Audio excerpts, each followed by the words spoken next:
Bom dia, amados irmãos. Mais uma vez, muito bem-vindos. Estamos aqui para mais uma videoaula da nossa escola dominical, Igreja Batista da Bíblia. Estamos tratando aí do assunto escatologia, a doutrina das últimas coisas. Então, pegue aí sua Bíblia, faça sua oração. Eu já fiz a minha aqui.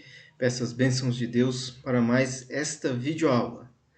Bom, nós vimos então anteriormente a descrição do arrebatamento na Bíblia. E nós vimos duas passagens principais referentes a esse tema. Foi 1 Tessalonicenses 4:13 até o capítulo 5, verso 11.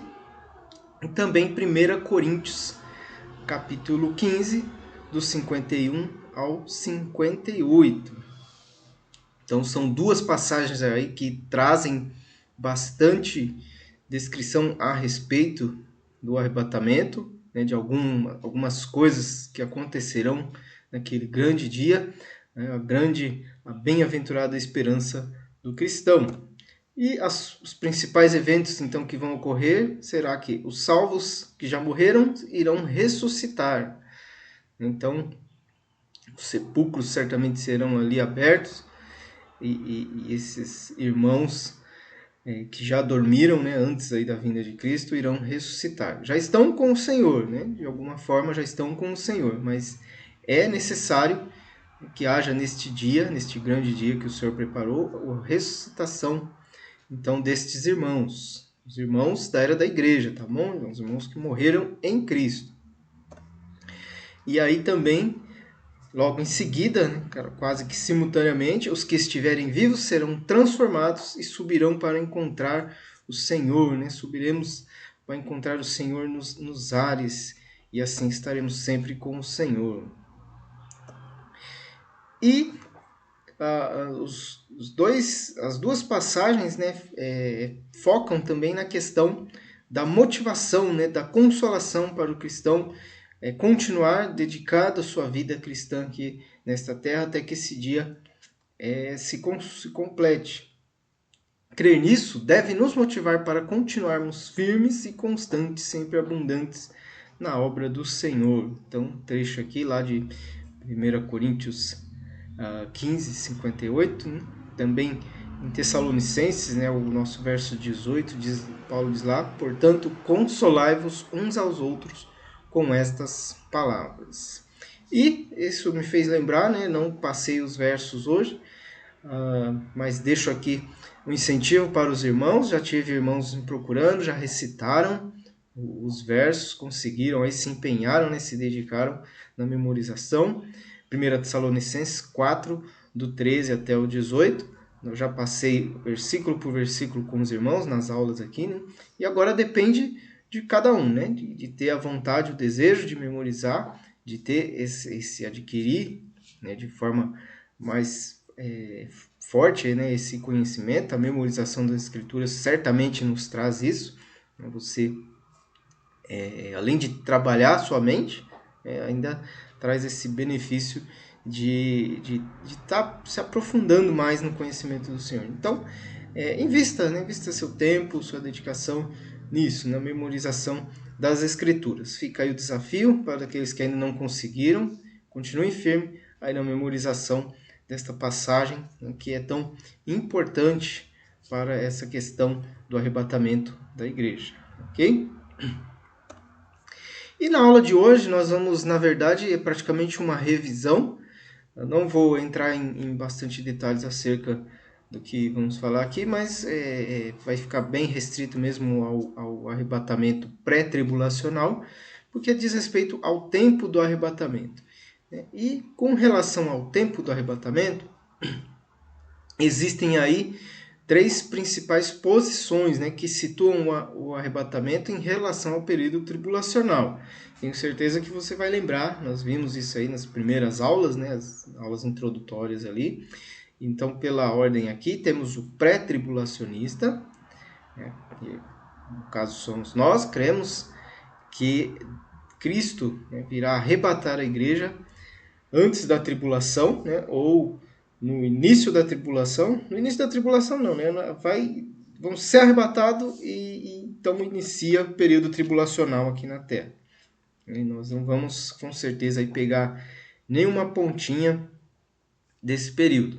Embora é evidente que algumas coisas ali, como não acontece do dia para a noite, então provavelmente muito do que irá acontecer nesses 7 anos, nós vamos ver já a formação do cenário, né, nos anos ali que vai anteceder, evidentemente, este evento, né? Como já temos visto, né? Inclusive, tenho acompanhado o pastor Alexandre, lá da igreja de Indianápolis, e ele, nos estudos ali, Israel e a escatologia, ele já tem falado, né, de algumas coisas, em especial até os acordos de paz, né, que estão acontecendo entre Israel e as nações ali, que são suas inimigas, né, que sempre quiseram destruir a Israel. Tudo isso, preparação certamente para ir para esse período de tribulação. Tem também o mesotribulacionista, que é aquele que acredita que a igreja vai passar por metade da tribulação quando inicia a segunda metade, então Cristo vem e arrebata a igreja. E tem o pós-tribulacionista, que crê que a igreja passa então por todo o período tribulacional e então Cristo vem, já arrebata a igreja e já desce imediatamente para iniciar o milênio. Nós vimos aí as dificuldades então dessas duas últimas aqui, né, do meso e do pós-tribulacionista. Uma das principais dificuldades é colocar a igreja no lugar de Israel, né, como nós vimos bastante lá, e também pelos sinais, né, que são aí tão evidentes no período tribulacional e facilmente nós saberíamos então quando ocorreria o arrebatamento da igreja. E a palavra de Deus ensina que o arrebatamento é iminente, né, que ele pode acontecer a qualquer momento. E nós vimos também mais uma teoria, né, que tratava, não se prendia à questão da tribulação, mas dizia que apenas uma parte da igreja que era merecedora, né, ou parte dos irmãos que fizerem por merecer ali o arrebatamento, então passariam ali pelo arrebatamento e evidentemente se livrariam da período tribulacional, né? O arrebatamento seria como se fosse uma recompensa para aqueles que de alguma forma se dedicasse, se empenhasse, mostrasse ali uma dedicação, né? Que estivesse vigilante e fazendo coisas ali, obras, né? Práticas para merecer o arrebatamento. Nós vimos também que é uma teoria complicada, não há respaldo bíblico para isso, né? A palavra de Deus nos orienta sim a estarmos vigilantes, né? Inclusive tem um verso aqui da lição de hoje que nós vamos ler que o apóstolo Pedro fala disso, mas isso não tem nada a ver, né, com a merecer ou não o arrebatamento, ok? Uma vez que fomos salvos em Cristo, estamos na igreja, somos a igreja, né, de Cristo, né? Não entenda que igreja como um prédio ou um determinado endereço, mas, né, os salvos em Cristo serão de fato arrebatados naquele grande dia, ok? Então vamos aqui reforçar a crença então no arrebatamento pré-tribulacional e pelos seguintes motivos nós cremos então que será o arrebatamento da igreja antes da tribulação ou pré-tribulacional. O primeiro motivo que vemos aqui é prometida aos crentes da igreja a salvação da ira. Então, aos cristãos, aos salvos, verdadeiramente salvos em Cristo Jesus, é prometido salvação, livramento da ira. Vamos ler as referências aqui. Temos a primeira aqui, 1 Tessalonicenses 5, 2 a 4, diz assim: Pois que quando disserem, vou ler o verso 2. Porque vós mesmos sabeis muito bem que o dia do Senhor virá como ladrão de noite. Pois que, quando disserem a paz e segurança, então lhes sobrevirá repentina destruição, como as dores de parto àquela que está grávida, e de modo nenhum escaparão. Mas vós, irmãos, já não estáis em trevas, para que aquele dia vos surpreenda como um ladrão. Então, o apóstolo Paulo aqui mostrando aos crentes, aos irmãos ali de Tessalônica, acerca, né, de como a promessa ali a eles de que eles não seriam surpreendidos por aquele dia, né, o dia do Senhor, que não está se tratando, né, de um dia de 24 horas, mas de um período, que é o período tribulacional. Então, Paulo aí conforta, né, consola os irmãos ali de Tessalônica, e certamente é um conforto que serve para toda a igreja do Senhor, de que será livrado, né, da tribulação. E é interessante que ele fala aqui que o dia do Senhor, que aquele dia não nos surpreenda como um ladrão. Em outras passagens ele também fala que o dia do Senhor virá como um ladrão de noite, né, e pede para estarmos ali vigilantes. Então, assim, estar vigilante, estar atento, a primeira coisa é receber a Cristo como Salvador, né? Quem ainda não fez isso deve fazer para ter livramento desse dia. E segundo, né, uma vida cristã dedicada, né, até que venha esse dia, porque não que isso vá fazer com que Paulo fala isso também lá em 1 Coríntios capítulo 3, né? Isso não vai fazer com que você perca a salvação.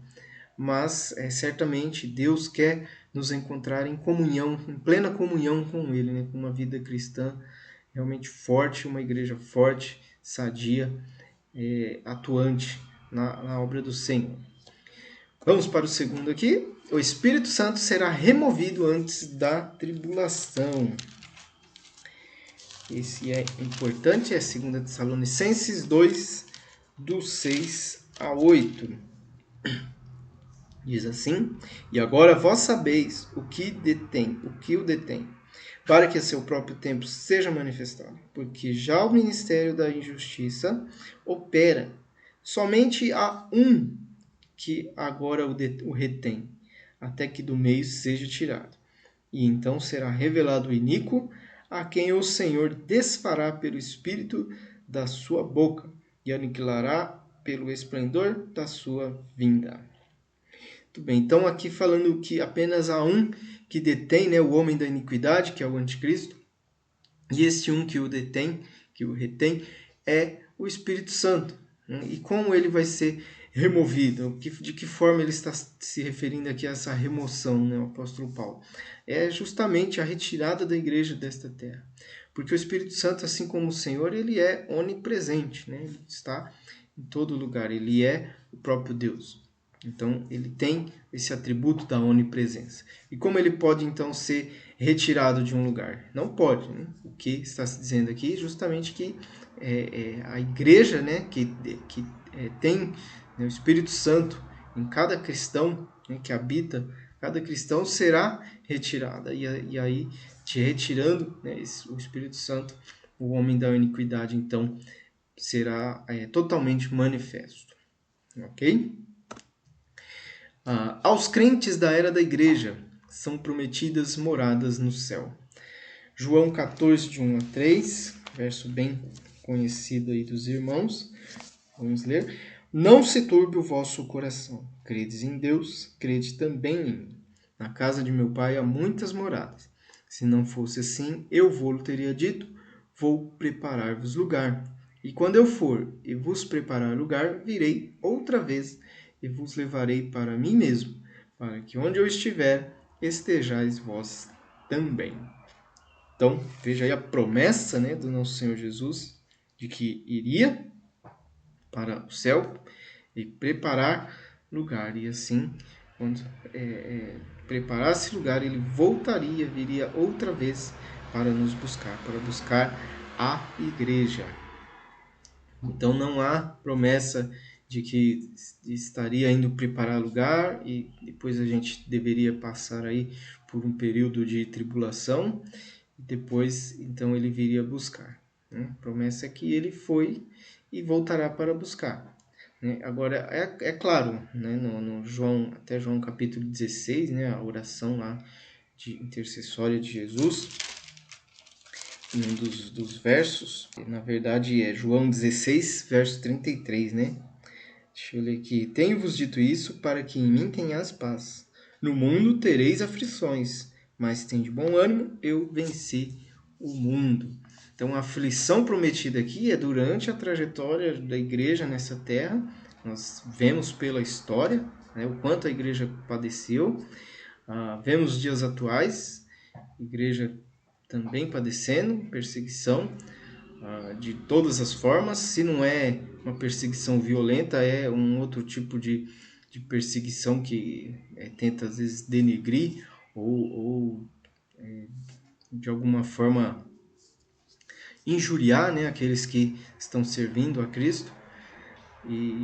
Mas enfim, a igreja sempre vai ter alguma aflição aqui neste mundo, e todas as pessoas, né? Este mundo realmente é carregado de maldade, de dificuldades.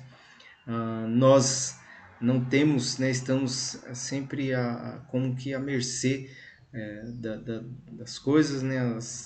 Tem as catástrofes naturais também.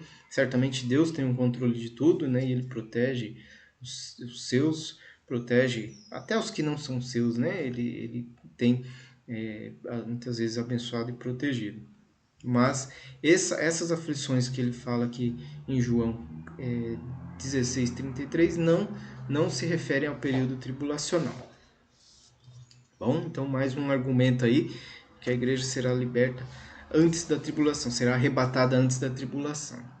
O arrebatamento dos santos da era da igreja é iminente. Iminente, essa palavra aparece bastante, né, nos assuntos, nos estudos sobre arrebatamento, que mostra, né, que o arrebatamento pode sim acontecer a qualquer momento. 1 Pedro 4:7, fazer a leitura. E já está próximo o fim de todas as coisas, portanto, sede sóbrios e vigiai em oração. Então veja, né, aquele verso que eu falei, o apóstolo Pedro aqui nos falando, né, o fim está próximo, devemos estar sóbrios, né, ou seja, não devemos estar como o bêbado, né, que não sabe de nada, que as coisas vão acontecendo e ele não tem noção do que está acontecendo. Nós temos que estar sóbrios, atentos aos acontecimentos, aos fatos, ao conhecimento da Bíblia, da palavra de Deus, o que ele nos mostra acerca aí do que temos que fazer. E mantermos firmes, né? Vigilantes, vigiando em oração, buscando sempre ao Senhor, confiando no Senhor, descansando no Senhor e tendo uma vida digna, né, irmãos? Uma vida sem escândalo algum, procurando realmente ter uma boa consciência para com Deus, dando um testemunho, bom testemunho, sendo exemplo para os de fora, né? Não que sejamos já perfeitos, né? Mas temos que buscar isso. Temos que realmente lutar contra o pecado, contra os escândalos, qualquer coisa que venha aí desmoralizar, né, a igreja do Senhor, né? Blasfemar a igreja do Senhor diante dos ímpios. Ok? Número 5, a igreja é um mistério que não é revelado no Antigo Testamento. Aí você pode falar, mas o que isso tem a ver com o arrebatamento pré-tribulacional? Muito simples, né? Nós temos, por exemplo, a profecia de Daniel, ali conhecida como as 70 semanas de Daniel, onde Daniel prevê ali vários eventos e um deles é a 70ª semana, que né, são semanas de anos, na verdade, ali, são 7 anos de tribulação. E certamente para quem tinha conhecimento dessa profecia ali no passado, antes de Cristo revelar o mistério da igreja, certamente iria talvez pensar que ali ia acabar a 69ª semana e já ia entrar na 70ª semana, que é a tribulação. Mas o que ocorreu quando Cristo veio, ele instituiu um intervalo, né, entre a 69ª e a 70ª semana. Então há foi ali o mistério da igreja, né, que provocou esse intervalo, essa pausa no tratamento de Deus com Israel, e esse tratamento então com Israel será retomado justamente quando acaba o período da igreja e inicia aí o período, então, tribulacional. Né? Deus volta a tratar com Israel. Então, Efésios 3, do verso 3 a 6. Como me foi esse mistério manifestado pela revelação, como antes um pouco vos escrevi.